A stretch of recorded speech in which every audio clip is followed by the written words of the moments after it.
Good morning, Course in Miracles number 173, and talking about happiness, but elusive happiness, which I think we, for the most part, can't speak for all of you, we are almost all in elusive happiness mode, where obviously there's things that make us happy or bring us joy or give us peace, but then it's start all over the next day, or this is going really well, but kind of overwhelming. I look at my real estate days a few times last week, yesterday, meet with people, getting offers out there, getting listings signed, what you'd want in real estate. But then it's like, well, it's 10:20 p.m. at night and I'm finally done after about 14 and a half hours of work.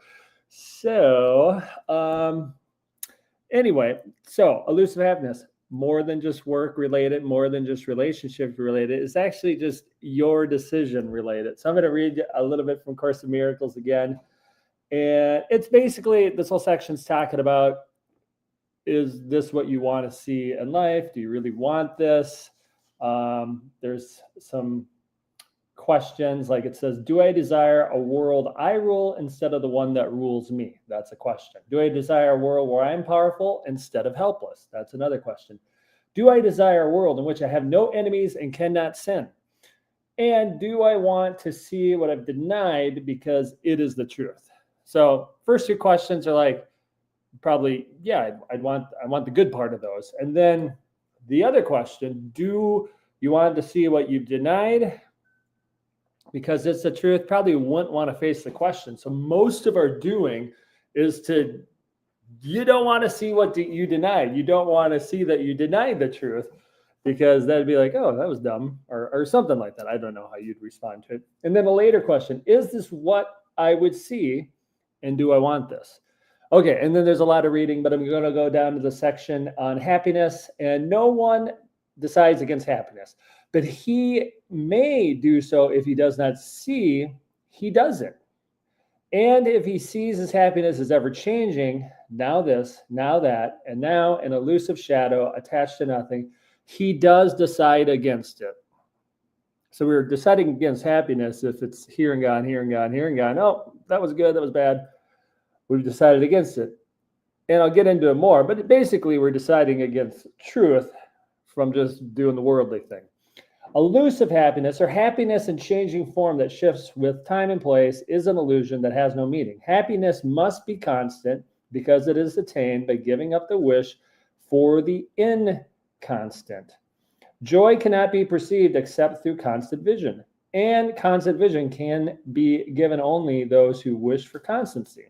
The power of the Son of God's desire remains the proof that he is wrong who sees himself helpless. So if you see yourself as helpless, you're wrong. You just made a choice that was not the right choice.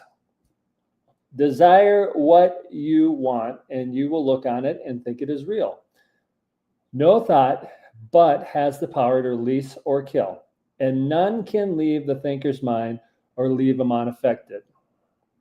Okay, so some of that might be too far deep, even for me. It's not like I totally get this, but I'm learning, and why I share this again, because it helps with the learning. But it's also, I don't think, you go to church, you get wonderful messages, great job getting into what they believe the Word of God says and helping you along your path. A lot of people don't go the extra depth that I think like the Course in Miracles does. And I'm not saying I'm going extra deep. I'm just trying to uncover some things that a lot of people don't think of. Truth, joy, God's gifts are constant. Happiness is constant. It is always available. But we have worldly ideas, bodily ideas of what is happiness, what's going to make you happy. And then when it doesn't go your way, you're unhappy. And that is part of the proof that we've decided against it, because we don't really know what it is. We think it's these things or that stuff or that person or that experience, but it's a different choice. And that choice, the choice is always available, but most of our choices, we're like, we're helpless. We couldn't make the right choice. We can make the better choice. We can make the right choice. Do I make the right choice? Probably most days I'm like wanting to make the right choice, but it's like, no, I got to do all this stuff. And you're there too, whatever your stuff is. But there is a different choice, and it is constancy, which can bring happiness, which will bring happiness and joy. But the constancy of the truth that we just got to learn and understand instead of like, oh, here's what the world's handing us. Dang it, life is tough. I am helpless with this life that is tough because these people don't do what I want to do. You are not helpless. You have a choice. You're choosing elusive happiness, and so am I. But we have a choice, and we can choose a different choice, the choice of truth. Hope this helps you. Have a blessed day.